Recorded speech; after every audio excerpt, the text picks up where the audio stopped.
Botala milinga ekobima après makambo à tout à l'heure. Yo lo baka osambela kakasi boboto nini. Continue. Yo pesina. Yo mami sanzumba. Yo lo baka osambela kakasi boboto nini. Ay jamina ngai no kate. Voix pénal on peut souffrir moi été. God have mercy upon us. Hey David. Te grand peu de joke moni to lo baga ke il faut zala a moi discipline ya champo moni ko ganga ko sala moi trop tam si on a parlé ko cha cassette zo ganga li ko cassette zo kan so ko bien te donc il faut mboka Associé nanga yo ndo ya mama. God have mercy Singa upon nanga us. ya loketo mami yeah. Yo lo baki nanga yo kozonga yo keine libela. Nala tena tena yo kozonga ye. Nazoki Mutu Seigneur. nyonso nga na la liteseli. Kolo Nazoki Seigneur. mapata yeza komonanga mapata yebinga amoureux yebi ke uta na motama na vivana nu émotion ya bonivote likolo na yo na komi koyekola na geste ya sikara likolo na yo mongongo na ngai komi ya bebe kolenda anya pesa makuwa kola telemisa tango bamelomane bafuti mbongo po baya koyoka ndule non yo moto ozoyemba yo musicien yemba biso bamelomane tofuti mbongo koremplace biso te biso nano koyembela yo oyembi yembi moki opesi biso microchaine. Et il est interdit au public de chanter. En tout cas, Ngazagi samedi, na mon place à Pekisa Bayembata. Non mais Ngana Zalagi samedi. mais na repé sauter À Pekisa, moi j'étais là. moi je connais. Atikali jamais Kolobake Boyembate. bat bayembaki te donc wana bagrand charlot mpena avec un c et majuscule mpona bango te ça c'est dû wana biso nde tolakisa bato mambosala biso parce que quand je dis ça bakoloba bakosi stade de martyr evana nango wana so combien de mbula il a fallu que toloba bon to bandobetango ozomona te donc ça c'est dû wana bazela mambo nga osala baosalango ya 10 ans après baobosanake ça se disait koki mpe bango te biso moto olobake ale bato so baye na stade oza na banzembo so bayemba biso nzembo so oza na batube fo ça se disait wana bato bayeno fali akosa surumba te ça se disait wana soko badisait wana lelo baloba nini.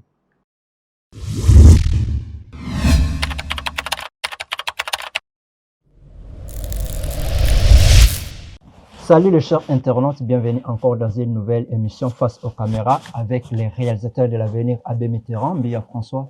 L'appellation bien contrôlée, celui qui boude, il n'a qu'à bouder. Alors mes chers internautes, les se situent dans News Asika, na Oyo Italie, toujours la musique congolaise ou la musique africaine. On est là toujours pour vous faire satisfaire, pour vous informer. Moussala Nabiso, journaliste Zalaka, pour récolter information, pour traiter information et puis pour diffuser information. Tolobarate karakeno te makambo ezuta diuta uta. Alors tolali tolamuki sango ya pasi pe sango ya koseka, mais c'est le professeur Eric Tout, l'ex-musicien du groupe Quartier Latin, a sali révélation ya somme par rapport au plateau ya David Mbele. On a plateau ya David Mbele à partir Europe. Mais c'est Europe tout est bâti qu'il y ait espace à s'exprimer. Mais il y a les professeurs de la musique congolaise a échoué na plateau. Tout comme Agafé na plateau. Botala milinga ekobima après makambo à tout à l'heure. Yo lo baka osambela kakasi boboto nini. Continue. Yo pesina. Yo mami sanzumba. Yo lo baka osambela kakasi boboto nini. Ay jamina ngai no kate. Voix pénal on peut souffrir moi été. God have mercy upon us. Hey David, c'est terrible. Yo no baka osambela kakasi boboto nini. Ay jamina ngai kate. Voix pénal on peut souffrir moi été. Hey David, c'est terrible. Yo no baka osambela kakasi boboto nini. Ay jamina ngai. No. Voix pénal on peut souffrir moi été. Hey David, c'est terrible. Yo no baka osambela kasi sonini. Ay nzambe na ngai. Oh my God. Vous apprenez donc souffrement moins été. Ouais, comme il est la deuxième fois. David, c'est terrible. Associé na ngai yo ndoya mama. God have mercy Sina upon na us. ngai loketo mami yeah. Yo no baki na ngai yo kozonga yo kine libela. Na tena tena yo kozonga ye. Nazoki Seigneur. Mutu nyonso nga na la liteseli. Nazoki Seigneur. Ba vocal na ye moko bien ba vocaux solo oyo aye moko ayembaka na quartier latin, il est incapable d'aujourd'hui d'interpréter ça. Mais en même temps, M. Eric Tout, il avait traité l'artiste Fally Ipupa danseur. Que non, ils ont recruté Fally Ipupa, quartier latin, rien que pour danser et non pour chanter. Mais aujourd'hui, on se pose la question, mais comment la personne que vous avez recrutée comme danseur, mais la personne avait eu beaucoup de temps ou beaucoup de solos vocaux dans plusieurs albums au quartier latin que M. Koffi Olomide l'avait donné beaucoup plus l'espace pour chanter. Mais tandis que vous, les chanteurs, vous étiez là. Mais Koffi Olomide a tiré la Koffi Sabino espace tendenge à Pesaki, l'artiste Fally Ipupa. En plus, toujours il fallait mingi pour nous remplacer Bourron Pela na danse. En plus, toujours il fallait mingi pour nous remplacer Bourron Pela na danse. En plus, toujours il fallait mingi pour nous remplacer Bourron Pela na danse. En plus, toujours il fallait mingi pour nous remplacer Bourron Pela na danse. En plus, toujours il fallait mingi pour nous remplacer Bourron Pela na danse. En plus, toujours il fallait mingi pour nous remplacer Bourron Pela na danse. Plusieurs émissions où Eric Tout a salaki na ba plateau awa na Kinshasa. Est-ce que M. Eric Tout a salaki envoyé par M. Y ou X? Entre parenthèses, M. Koffi Olomide. Parce que Lelo, Koffi Olomide a mis Eric Tout na Mikil. C'est-à-dire quoi? Puisque tu es bien dengue musique congolaise et l'écart. Koffi Olomide, ceux qui viennent comprendre la réalité de Lelo, parce que tu vas comprendre que Koffi Olomide mieux, d'accord, ils ont le cola, mutu le cola Fally. Parce que Koffi Olomide a mutu moko ceux qui a kutumbola, ceux qui yope au se lancer la bajou nae, des places yope au kokoya na mai. Eric Tout, plusieurs émissions à Salaki na Congo, c'était seulement pour diminuer M. Fally Ipupa pour na ba na poto. Lelo Eric Tout a na poto. Tu évites à quelle occasion. Parce que ceux qui Koffi Olomide a mis Eric Tout na poto, rien que pour ceux qui babet à concert, na mgonga bonde Eric Tout a koyembe la batu. Parce que Eric Tout a incapable ya ko interpréter même ba vocaux na yemoko oyemba na quartier latin. En pleine émission, mgonga Eric Tout ils ont craché kutu, d'accord. Azo salande ba demi-ton. Des demi-tons. Ah, on sait demi-ton. Mais l'artiste Fally Ipupa, Eric Tout a traité qui est danseur, que non, ils ont recruté Fally Ipupa comme danseur et non comme chanteur, mais chanteur ou bien c'est danseur, non comme Fally Ipupa, il avait fait des merveilles au quartier latin. Onibino, Sangwango Bimagi, pourquoi Fally Ipupa, meilleur chanteur de la RDC, plus de 54 millions de personnes, Yolé Mbiko Lekabango. Sangwango Bimagi, pourquoi Fally Ipupa, meilleur chanteur de la RDC, plus de 54 millions de personnes, Yolé Mbiko Lekabango. Wani Koti Mikolo Ipupa. T'es grand peu de joke, moni te le barra, ok? Il faut que la moi discipline, il y a champion, moni ko ganga, ko sala moi trop. Tant si on a parlé au cassette, aux ganga, les gars, cassette, aux quand c'est bien. Onibino, Sangwango Bimagi, pourquoi Fally Ipupa, meilleur chanteur de la RDC, plus de 54 millions de personnes, Yolé Mbiko Lekabango. Sangwango Bimagi, pourquoi Fally Ipupa, meilleur chanteur de la RDC, plus de 54 millions de personnes, Yolé Mbiko Lekabango.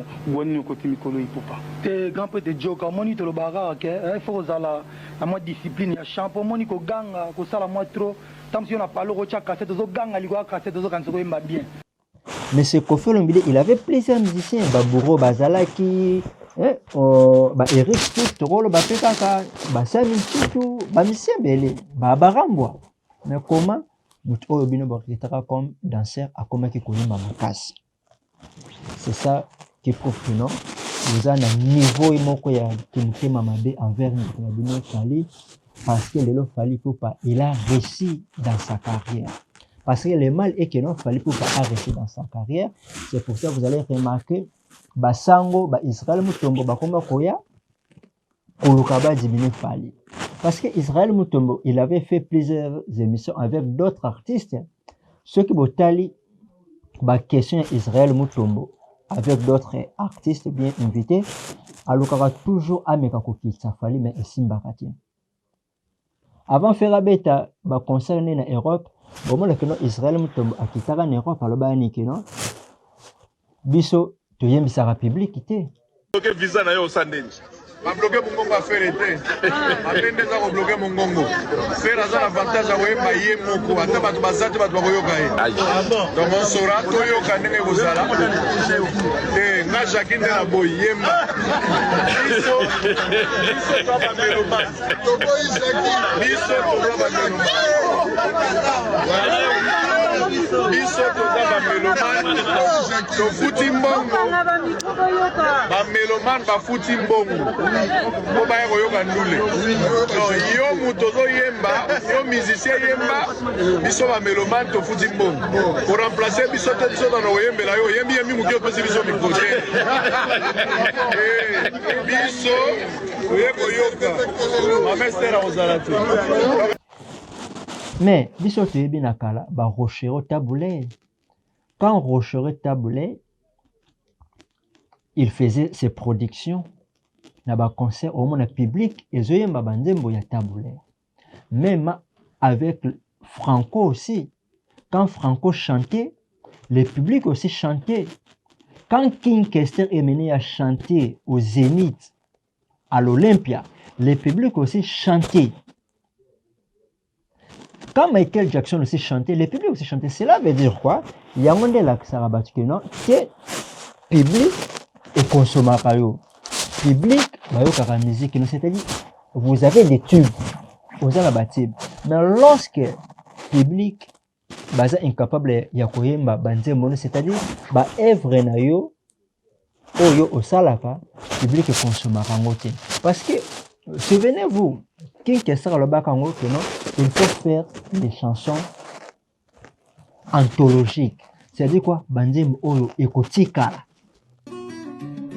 Mapata yeza komonanga, mapata yebinga amoureux.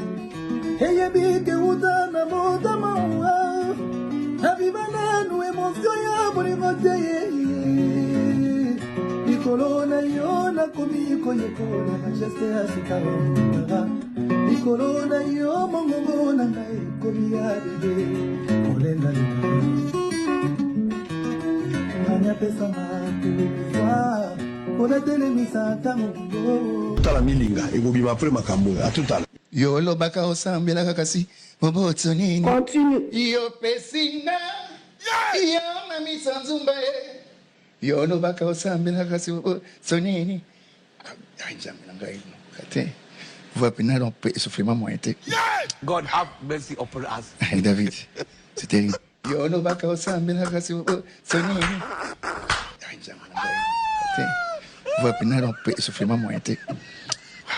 Il n'a pas fait passer un invité.